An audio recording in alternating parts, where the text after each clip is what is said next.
The world believed Meghan Markle had mastered the art of control.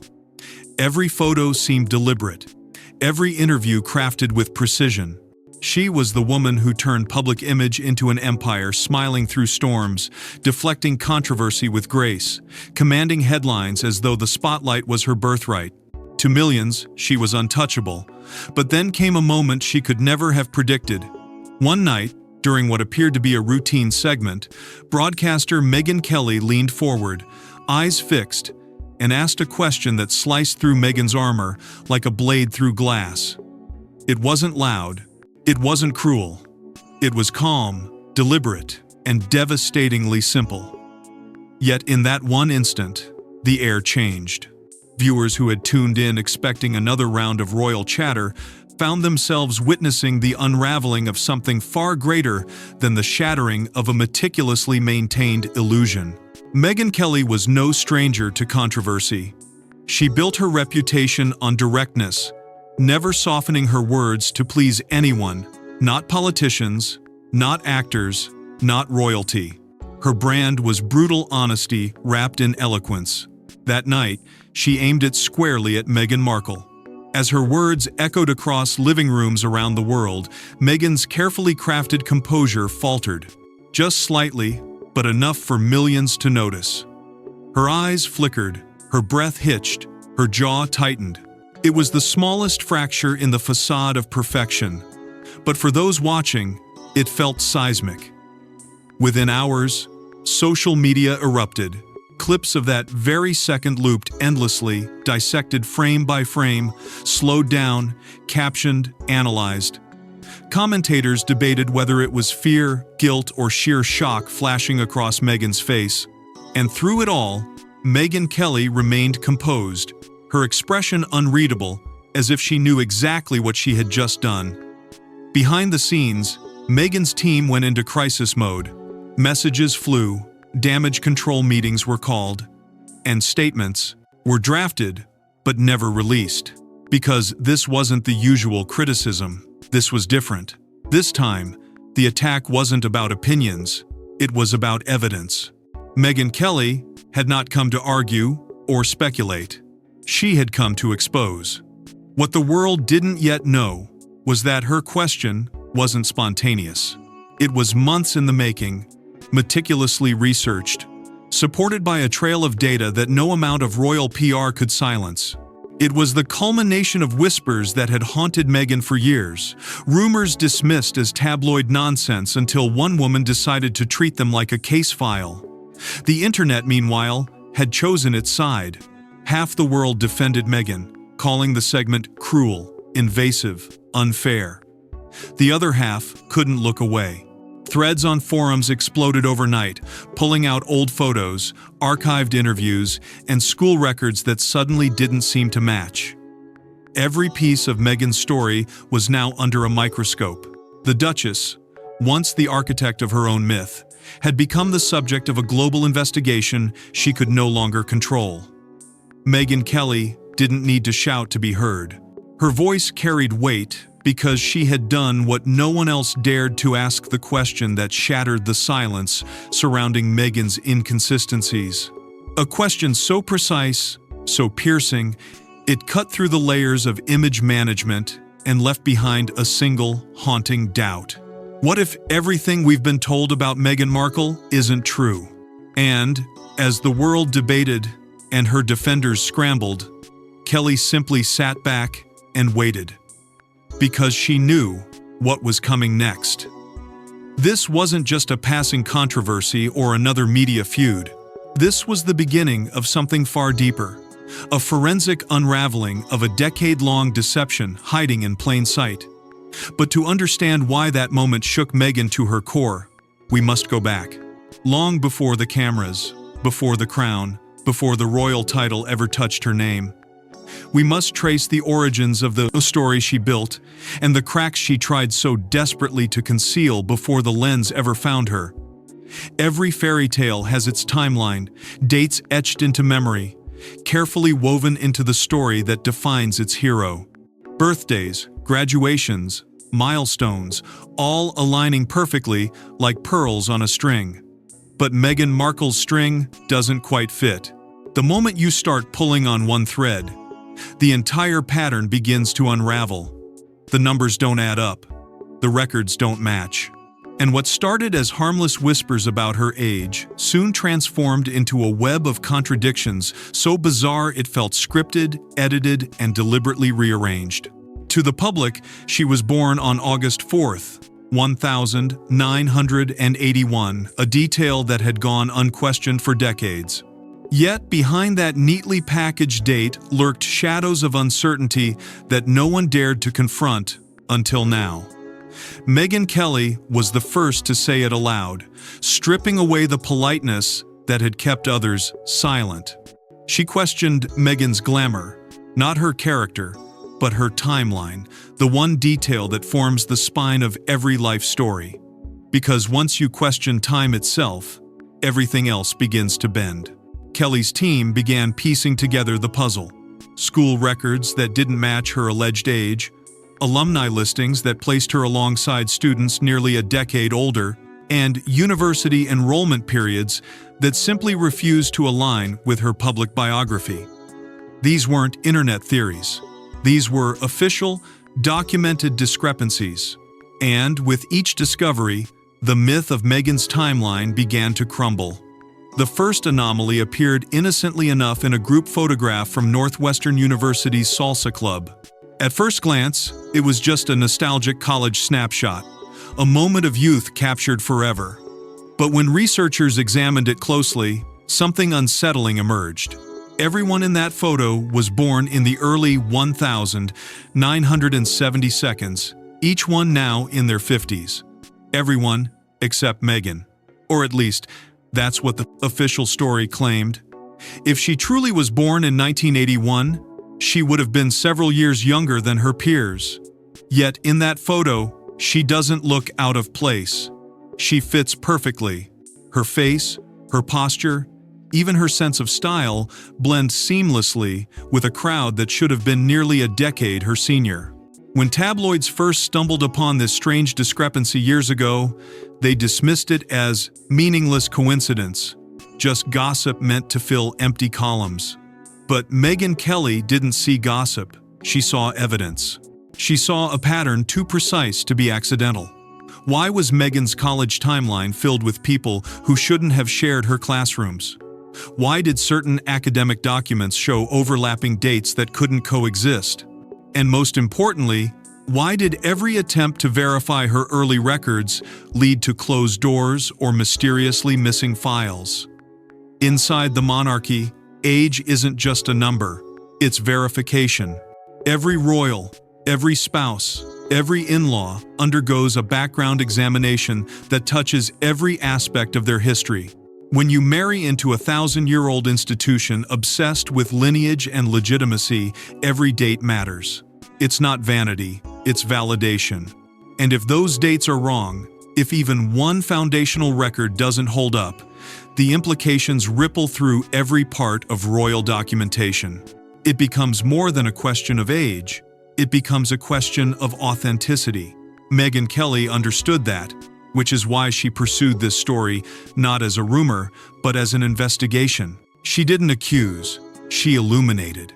And what she uncovered hinted at something chilling, a trail of altered timelines and shifted identities hidden behind polished interviews and carefully curated photos. The fairy tale dates didn't just fail to align. They contradicted one another, forming a pattern too deliberate to ignore. And that proof, as we'd soon learn, wasn't buried in archives or hidden behind palace walls. It lived inside a forgotten photograph, an image Meghan never expected anyone to look at twice. It began with a photograph that shouldn't have existed at all.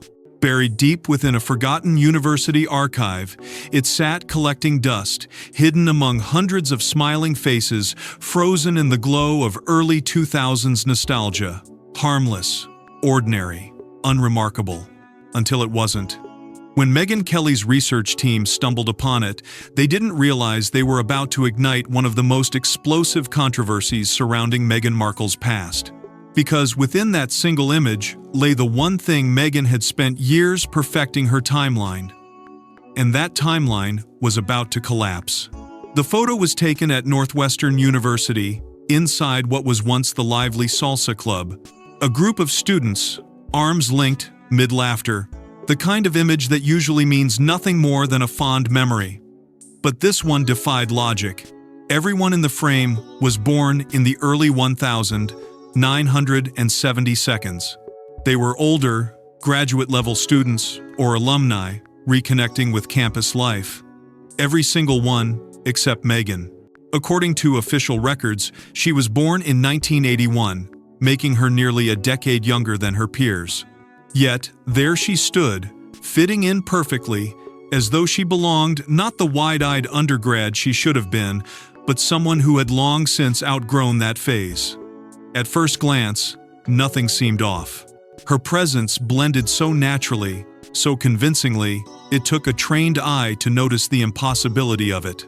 The maturity in her face, the poised confidence of someone far beyond her early 20s, even her fashion sense, all suggested a woman aligned with her companions, not years younger.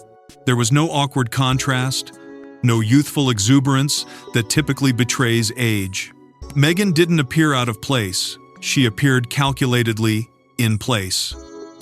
The revelation hit like lightning.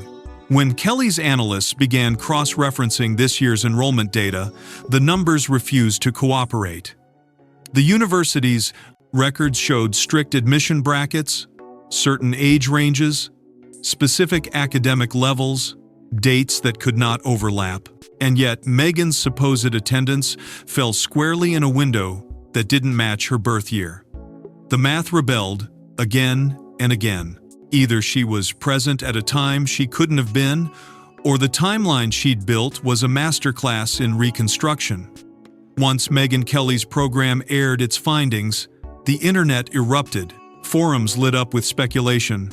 Armchair detectives swarmed online archives, and self-styled investigators began digging through alumni records, reunion pages, even newspaper clippings from Northwestern's campus newsletters.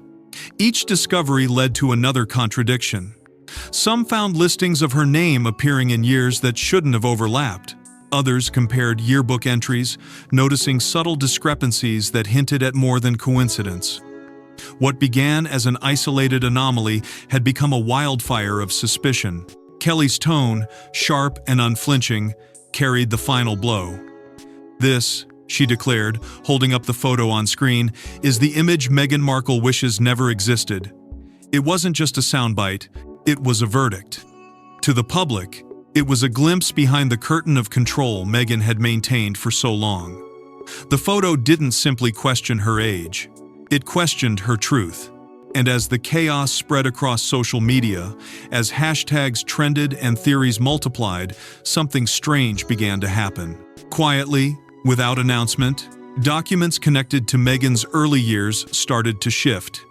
Details vanished, references were deleted, and what seemed like a coincidence began to look like a cleanup.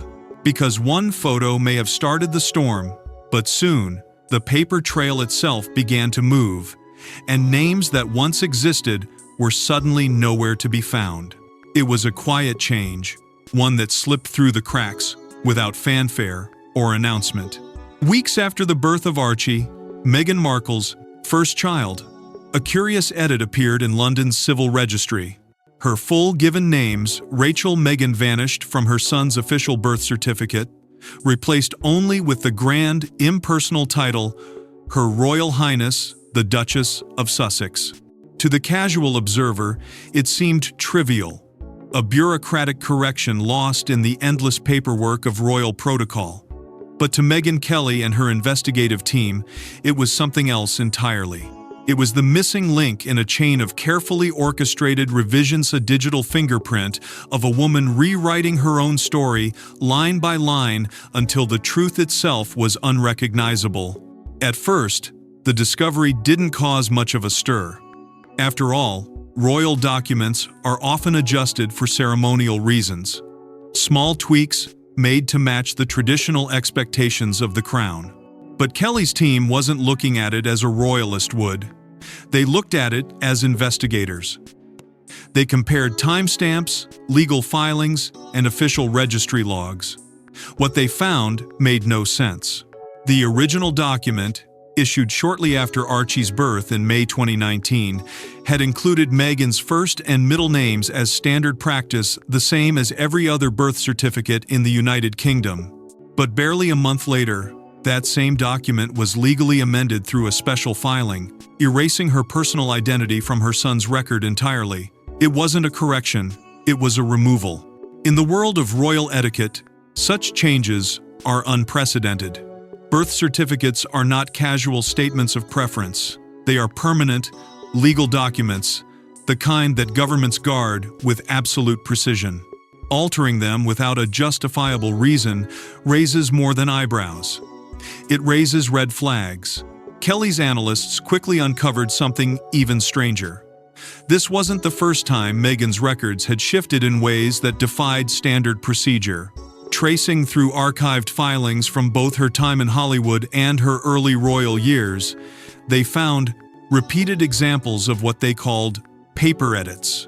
Small details, quietly changed names, signatures, dates, each alteration, minor enough to avoid detection, but together, forming a mosaic of control. To Kelly, this wasn't coincidence, it was intent. When the story broke, Meghan's spokesperson swiftly responded. The statement was polished, assertive, and conveniently detached from accountability. She claimed the change had been dictated by the palace, a matter of protocol, not personal decision. It was the kind of answer designed to close a door before anyone thought to knock again. But experts weren't buying it. Several former royal aides, speaking anonymously, told Kelly's producers that such a modification could only have been initiated by Meghan's personal request.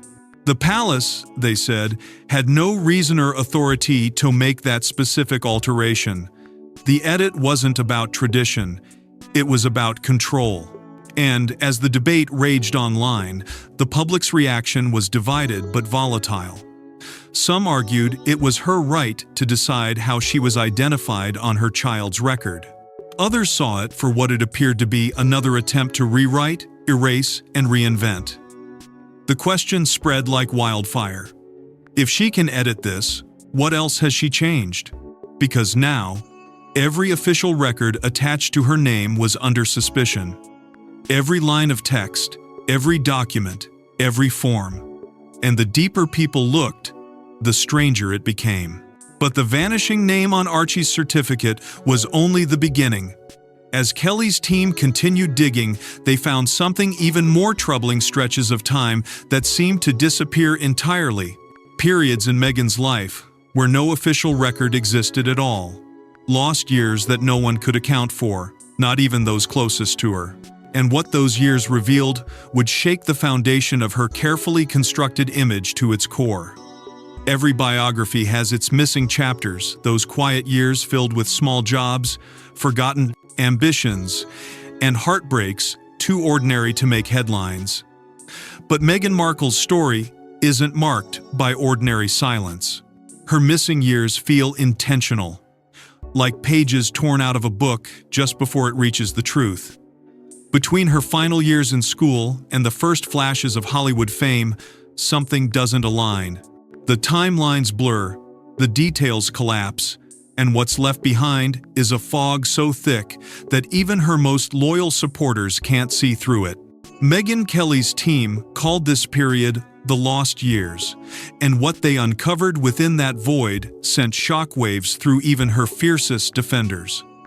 The inconsistencies began small, like cracks in glass. A resume from her early acting days listed productions she supposedly filmed during years that didn't match her age.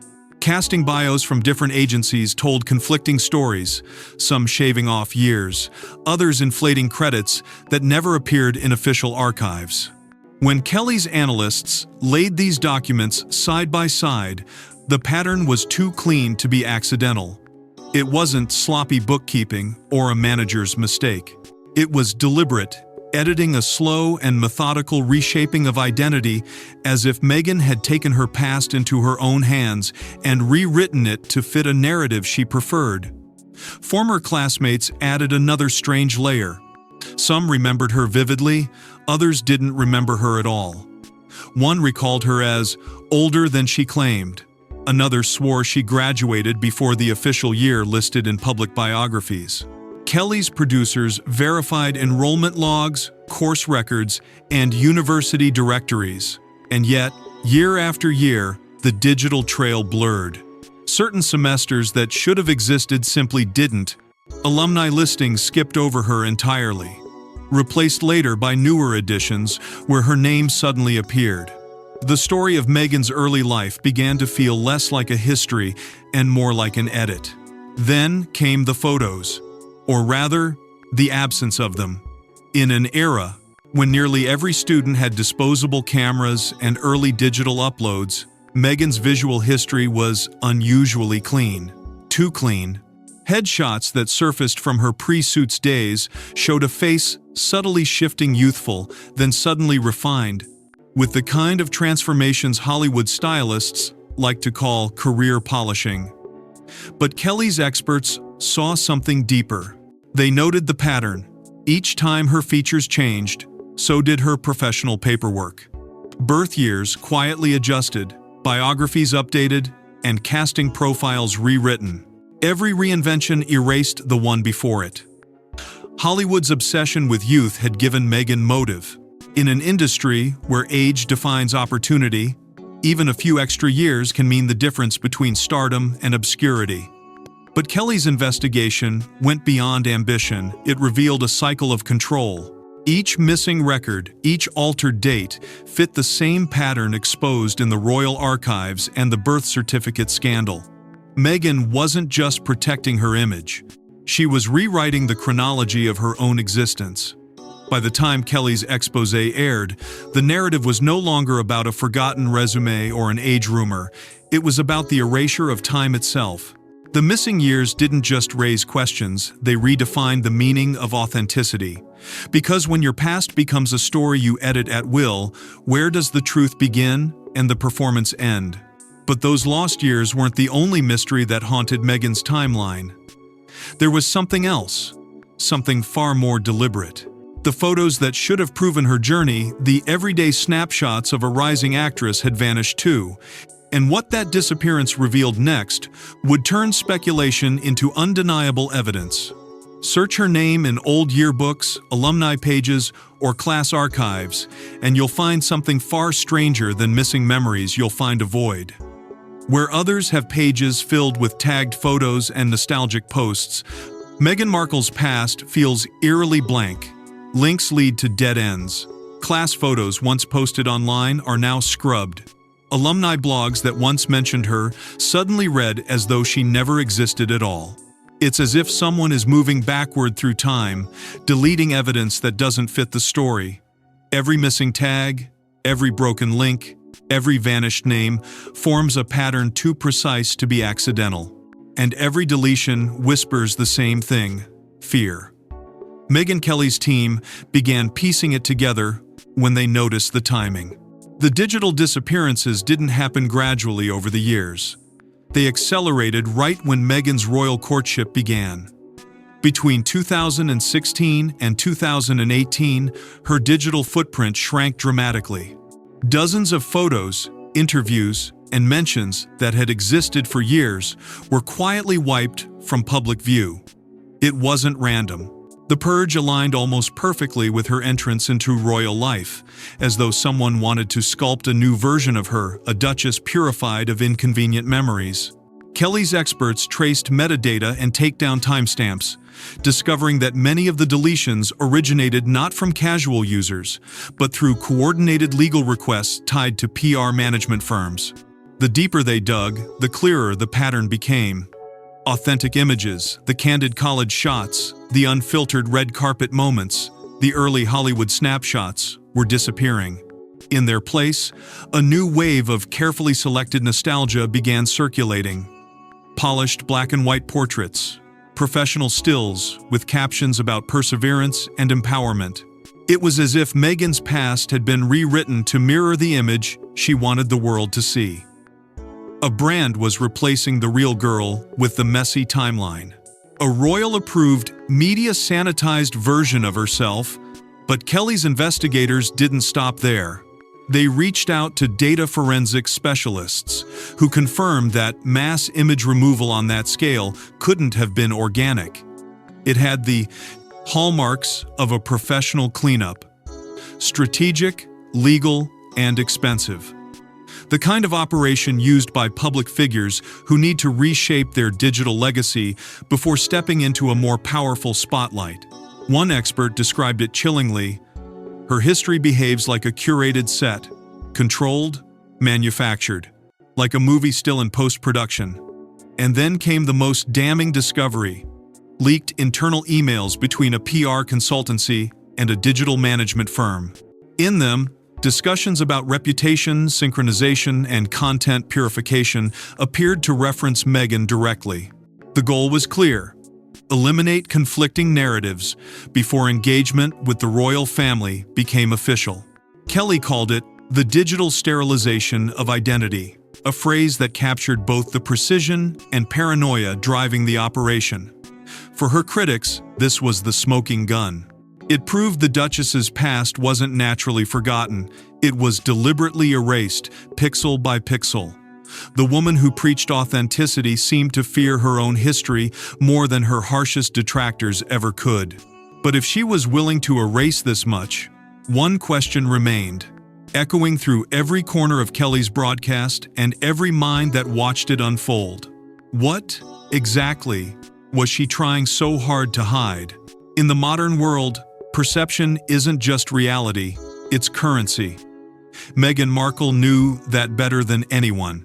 She built her image like a fortress, brick by brick, constructed from carefully chosen interviews, orchestrated appearances, and perfectly timed moments of vulnerability. Every smile, every silence, every word spoken in public was calibrated to feed the narrative she wanted the world to believe. For years, it worked. The media couldn't look away, and the public, for all their divided opinions, couldn't stop watching. But what happens when the fortress that once protected you becomes a prison? When the very control you've mastered starts collapsing under its own weight?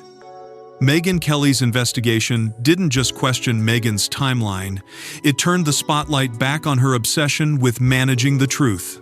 And in doing so, it revealed the one thing Meghan could never manipulate: reality itself. It began with lawsuits, each one presented as a noble fight for fairness, a battle against invasion, against cruelty, against falsehood. But the more Meghan fought, the more the cracks began to show. Every court case, every witness statement, every piece of evidence became an excavation of her past. Legal filings that were meant to protect her privacy only ended up reviving the contradictions she'd worked so hard to bury. Dates didn't align. Emails contradicted interviews. Statements changed over time. And while her legal team argued semantics, the public saw something else entirely. A woman trapped in the quicksand of her own creation, sinking deeper with every attempt to climb out. Meghan Kelly was merciless in her analysis. Truth, she said, is allergic to control. The more you try to own it, the more violently it escapes. Her words struck a nerve because they felt like prophecy. Meghan's attempts to control her image had worked in Hollywood, where narratives could be scripted, edited, and reshot. But the monarchy wasn't Hollywood. It was history, tradition, and institution, an ecosystem that thrives on transparency and record. The Duchess, who once seemed modern and rebellious, began to look paranoid and defensive. Each time she tried to defend her image, another inconsistency surfaced. It wasn't just the media feeding the chaos anymore, it was Meghan herself. Public fatigue began to take root.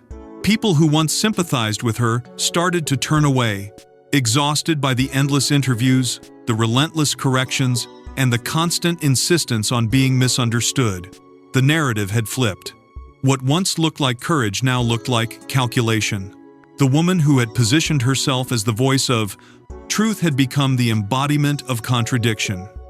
Kelly's broadcasts captured this shift perfectly, painting Meghan as both the architect and the victim of her own downfall. "You can't win against perception," Kelly warned, "when you've built your empire on the illusion of control." Behind palace walls and across headlines, the same question echoed. Had Meghan become addicted to the very thing she claimed to despise, the spotlight? Her isolation became more apparent with each passing month.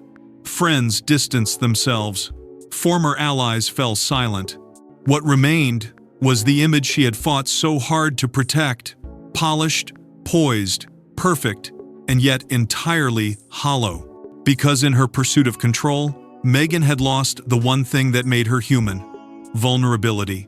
And as the fortress walls began to crumble, it became clear that the battle she was fighting wasn't against the media or the monarchy, it was against herself. But then, just when the tension reached its breaking point, Meghan Kelly's team uncovered something that made everything before look trivial. Theories that had once seemed speculative now looked disturbingly real. A discovery that turned whispers into possible evidence. And that revelation would change everything. The nightmare scenario Meghan had feared from the very beginning was finally about to surface. What if the rumors weren't rumors after all? What if every milestone, every perfectly timed achievement, and every detail of Meghan Markle's official biography was part of an elaborate fabrication, a royal fairy tale, built not on truth, but on illusion? For years, whispers about her true age had been dismissed as spiteful gossip. But when Meghan Kelly's team aligned all the evidence, the mismatched photos, the disappearing documents, the tampered timelines, the result was chilling. If Meghan wasn't born in 1981, but in 1975, it didn't just change her age, it changed everything. Because if that's true, then Meghan Markle didn't just deceive Hollywood, she deceived Buckingham Palace. And the implications of this deception are not catastrophic. Imagine the domino effect. Every career milestone that once appeared triumphant now collapses under scrutiny. Her breakout role on Suits in 2011, once celebrated as the rise of a vibrant young actress, would no longer represent a woman in her early 30s chasing success. It would represent a woman pushing 40, carefully trimming years to fit into an industry obsessed with youth. The press photos, the interviews, even the fresh-faced newcomer narrative sold to audiences now look like scenes from a carefully rehearsed production. Kelly's investigation laid it bare. The supposed timeline of Meghan's career had been polished not just for fame, but for survival in a ruthless world that rewards reinvention and punishes age. But Hollywood deception was one thing, deceiving the monarchy was another. The royal institution doesn't just rely on charm and charisma, it relies on record. Every royal marriage, every title, every child is meticulously documented for history. And if Meghan's official documents, including her birth certificate, her legal forms, and her identification records, were based on false information, the royal vetting process itself would be exposed as flawed. The idea that one woman's altered timeline could mislead Buckingham Palace, an establishment that has endured wars, scandals, and centuries of scrutiny, was unthinkable. Yet, that's exactly what Kelly's team suggested. They didn't call it a mistake, they called it a breach. The monarchy's credibility, already shaken by years of internal conflict and public criticism, would never recover from a revelation of this scale. To many, it wasn't just Meghan's image that was under question anymore, it was the institution that had embraced her. If she had falsified even one foundational detail, then every royal announcement, every lineage record, every official biography connected to her family would be tainted by the same shadow. The public's reaction was immediate and unforgiving. Headlines screamed, "Did the palace get played?" The trust that once surrounded the royal family fractured overnight. with millions demanding to know how the world's most powerful monarchy could have missed what was hiding in plain sight. Megyn Kelly ended her segment with words that echoed like a warning. "When truth hides this long," she said, "exposure isn't an accident. It's inevitable." And that inevitability now loomed over Meghan like a storm that no crown, no title, and no press strategy could hold back. Because it was not just an altered date on a certificate. It was about a life built on an edited story rewritten so many times that even its author may have lost track of what was real. But for Meghan, exposure wasn't the end. It was only the beginning, the start of a reckoning that would strip away every layer of illusion she had built, forcing her to face the truth she had buried for decades. And no royal title, no global following, no carefully crafted smile would be enough to shield her from what was coming next. Every empire built on illusion eventually meets gravity. Meghan Markle's story began like a modern fairy tale Hollywood actress who captured a prince's heart, stepping into the world's most powerful monarchy with grace, defiance, and promise. But what began as a story of reinvention is now collapsing under the weight of its own contradictions. The mirrors that once reflected perfection now reveal the fractures beneath. The woman who built her life on image and control now finds herself unable to control the image staring back at her. Megyn Kelly didn't just expose inconsistencies, she ignited a chain reaction that pulled the curtain off a carefully engineered life. The cracks that started as whispers have now become a roar, and Meghan's silence has only made it louder. After Kelly's exposé, Meghan disappeared from public view. No statements, no interviews, no rebuttals. The woman who once thrived in front of the cameras suddenly chose absence. And in that silence, the internet did what it always does. It filled the void. Theories multiplied. Timelines were reconstructed. Every photo, every public appearance was re-examined, not with admiration but suspicion. The same audience that once adored her resilience now dissected her with forensic precision. What was once fascination turned into doubt, and that doubt evolved into distrust. The narrative had shifted completely. Meghan was no longer the misunderstood duchess fighting the establishment. She had become the architect of her own downfall, a woman consumed by the myth she created. And yet, beyond the headlines and hashtags, Kelly's investigation touched something much deeper, a universal reckoning about fame, control, and authenticity in the digital age. Meghan's story isn't just hers. It's a reflection of an era where perception has become more powerful than truth. For years, she mastered the game of image, manipulating what people saw and what they believed. But as Kelly warned, when truth hides too long, exposure becomes inevitable. The age of curated perfection cannot survive the speed of digital accountability. Once the internet turns its lens on you, no filter, no palace, no PR machine can contain the truth forever. Kelly herself became an unlikely symbol of that accountability, the voice that asked the questions no one else dared to. Her relentless pursuit didn't come from malice, but from principle. If transparency is demanded from institutions like Buckingham Palace, shouldn't it also apply to the people who enter it? The exposé became bigger than Meghan. It became a cultural statement about honesty, manipulation, and how even royalty is powerless against the democratization of truth. For the first time, the public saw a new kind of power struggle, not between crowns and commoners, but between reality and reinvention. In the end, Meghan's reckoning isn't just about exposure, it's about identity. She built a legacy on reinvention. But somewhere along the way, the line between who she was and who she pretended to be blurred beyond recognition. The tragedy lies not in what she hid, but in how deeply she needed to hide it. Because the more she tried to rewrite her story, the less of herself remained within it. And now, as her silence deepens, the world waits not for her defense, but for her truth. Yet the story doesn't end here. Every revelation opens another door, and every secret unravels into a bigger one. Because when one lie falls, another always waits beneath it.